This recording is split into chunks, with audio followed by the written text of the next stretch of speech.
lifestyle, the digital customer is evolving.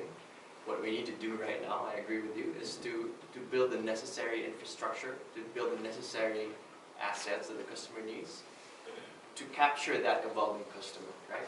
Now, in the end, you need to take checks, and I think this is a great opportunity for us to take a quick check of whether our predictions were right. So things like what our friends at SAP have done, this research gives us a sense of, we had a strategy 2 years ago, it's evolving right now, but we have now a third-party point of view to say, what is the reality? What are our customers saying?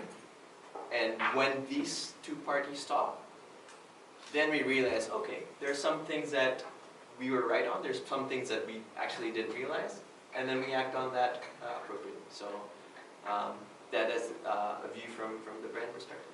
What happens to the most often hype statement coming from telcos that it's the red tape in the government that is somehow preventing its wide-scale expansion and improvement? I mean, I think that's a fair question, and there is definitely, that's something that we're definitely trying to navigate around, right? So you've heard all around that building a network takes a while, and it's not necessarily because of us as a telco aren't willing. It is because, at least as of the past, it's taken 8 months to get a permit, and it takes even more to start that, right? So it's definitely something that we have in mind, but that doesn't really stop us from trying to kind of get around that and get solutions out there as quickly as we can. So we have been speaking to the government. We've been pleading to some local governments as well for support. Hopefully starting this year, we can start seeing a little bit of change on that front. But to acknowledge it, it is a challenge, and we are trying really hard to overcome that. And it's probably good for everyone to know that that is a challenge that we're trying to get around. Thank you so much. We have a question at the back. Hello. Just to clarify, you said a while ago that the DX score is inversely proportional to the maturity of the market, in the sense that if the consumers are more exposed to developing technologies, they have higher and higher expectations that are more difficult to meet. So does that mean, sir, that since we scored higher than the average score in the ASEAN region, does that mean that so far the Filipinos have lower expectations compared to the It's a great question. I don't want to make the direct distinction between that reverse correlation, as you say.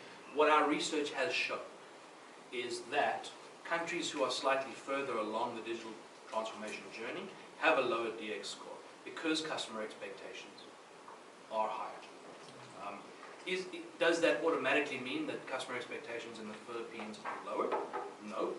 What it does mean is that maybe the Philippines is behind the curve, and a brilliant place to be, by the way, in terms of the digital transformation journey. Being in the place that we are now, for me, is extremely exciting. I mean, I say this every opportunity I get. There's never been a more exciting time to be in the technology space, and with SAP specifically. And I'm sure you feel the same way.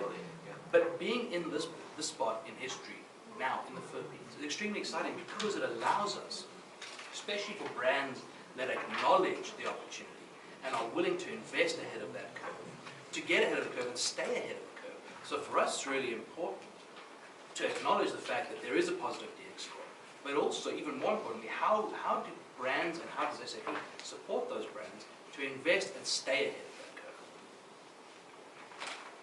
Given the current developments, sir, within the current landscape of the Philippines, do you see this number being sustained in the future, or do you see it increasing?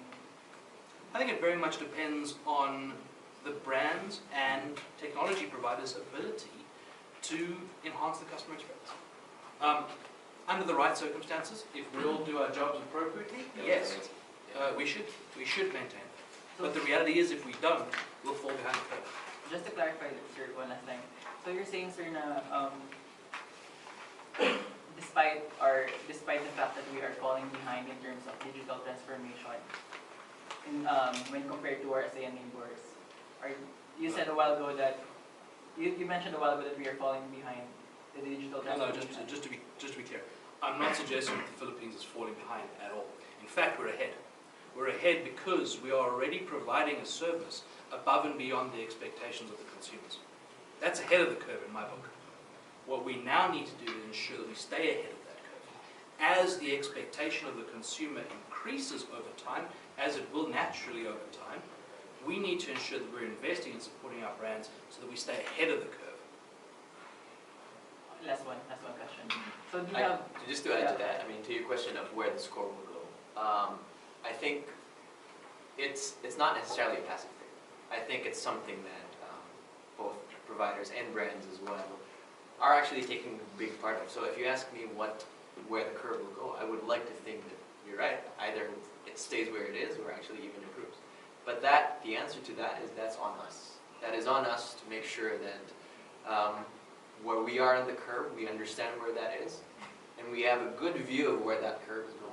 Because without that good view and without bold and innovative views and innovative actions, you can't really stay ahead. So innovation for us is just really the key to keep it there.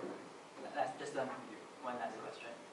So based on your results, sir, can you did you also find if the current did you also find any results that might implicate future expectations of Filipino consumers? Like, what would be the most what would be their most likely expectations in the next 5 years, given that we already have a developing digital landscape? That's a great question. Do you want to? I can't speak for the study, but that's definitely top of mind for us within the telco space, right? And I think information such as this, as far as the snapshot of today, are important to ground us to where we are and whether or not we are able to predict it properly. We take in a lot of other information as well, as far as global trends, as far as other benchmarks within the globe or within the world, to see where potentially it might go, right? So a simple example is data traffic or mobile internet traffic. You can predict that it would go 2x, 3x, or 20 times in the next 5 years, but in the end, you need to plan for something based on as much information as you can, but also at the same time, be ready to pivot at any given time. If, for example, conversations such as this tell you that, you know what, it's not as you expected, right? So getting as much information as you can is important for us. Not sure if your study did take that into account. Yeah, and thanks for that. I was going to say something pretty similar. As it relates to the study itself, the study was based on customer expectations as at this moment, and the attributes as at this point. However, this is the second year that SAP is running this research.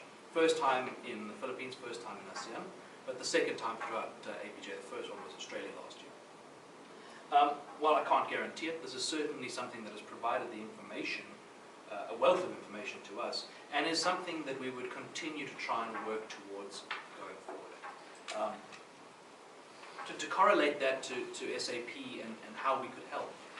If you consider the SAP offering and how we try to work with brands to help that digital transformation, a lot of our software nowadays is based on a digital core, which looks both inside of the organization as well as externally into the market.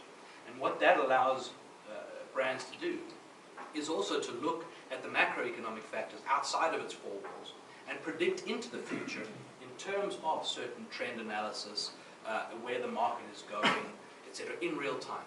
So that's an offering that SAP can offer to brands as a technology partner.